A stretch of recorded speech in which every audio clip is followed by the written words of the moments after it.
সুপ্রভাত বন্ধুরা, আমি পূর্ব মেদিনীপুর থেকে সঙ্গীতা। তোমরা সবাই কেমন আছো? আশা করছি যে যেখানে আছো সবাই সুস্থ এবং ভালো আছো। আমরাও ভালো আছি। তো দেখো, এই যে সকাল সকাল ঝাঁটা হাতে নিয়ে তোমাদের সামনে উপস্থিত হলাম। তো প্রতিদিন সকালটাই যেন একটা গৃহিণীর পক্ষে যুদ্ধ হয়ে দাঁড়ায়, কারণ সংসারে থাকা বেশি কষ্টকর।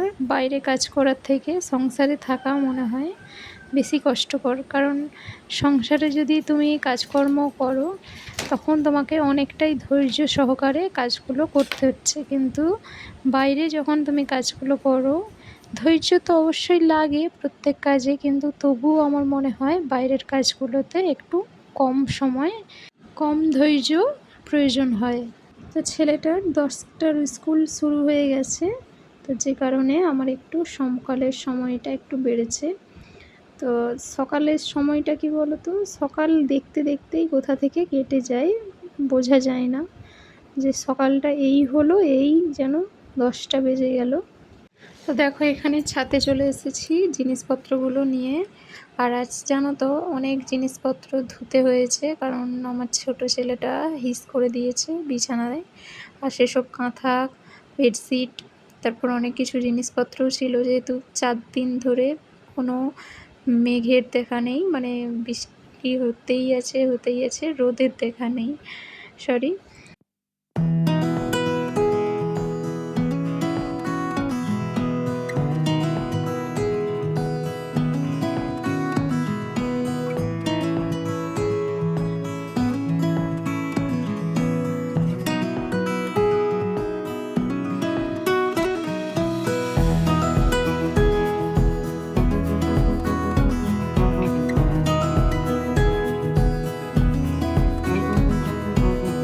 এদিকে দেখো, এই যে বিছানায় জিনিসপত্রগুলো দেখছো, এগুলো আগের দিন পাট করা ছিল না জিনিসপত্রগুলো, তাই সেগুলোই পাট করে নিচ্ছি।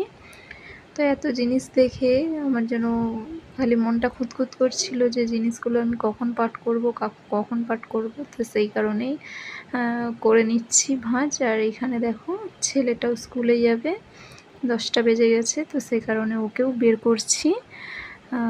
ওর জন্য জিনিস যে কোথায় রেখে দেওয়া হয়, তো চিরুনিটা তখন খুঁজেই পাচ্ছিলাম না। দেখি তো বিছানাতেই পড়ে আছে। ও বলে, মা বিছানাতেই তো আছে। তো নিয়ে এসে ওর মাথাটা আঁচুড়ি দিচ্ছি। আর একা একা আঁচুড়তে পারে, কিন্তু ও নিজে উল্টো পাল্টা করে শীতে করে নেয়। তো যে কারণে আমাকে ভালো করে আঁচুড়িয়ে আর শীতেটা করে করে দিতে হয়, ওকে রেডি করিয়ে দিতে হয়। তো এখানে দেখো, এই যে দুটো ঠাকা, এই ঠাকাগুলো জানো তো ছেঁড়া শাড়ি দিয়ে নিয়েছি। হ্যাঁ, 4টে ছেঁড়া শাড়ি ছিল, তো ওগুলো দিয়েই নিয়েছি।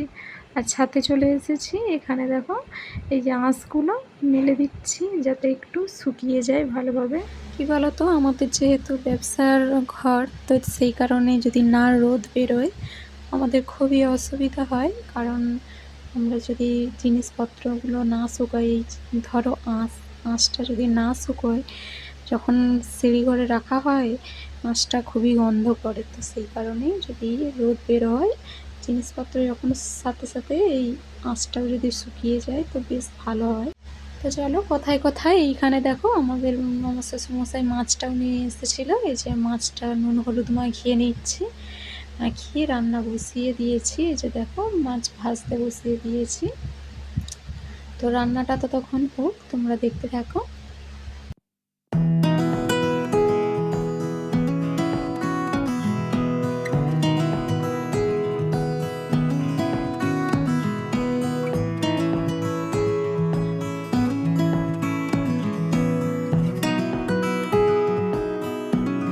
তো দেখো, খাওয়া দাওয়া কমপ্লিট করে ঘুমোইনি, যেহেতু একটা ব্লাউজ ছিল সেলাই করার জন্য, তো সেইটাই আমি ধুয়ে নিচ্ছি, সরি করে নিচ্ছি, সেলাই করে নিচ্ছি।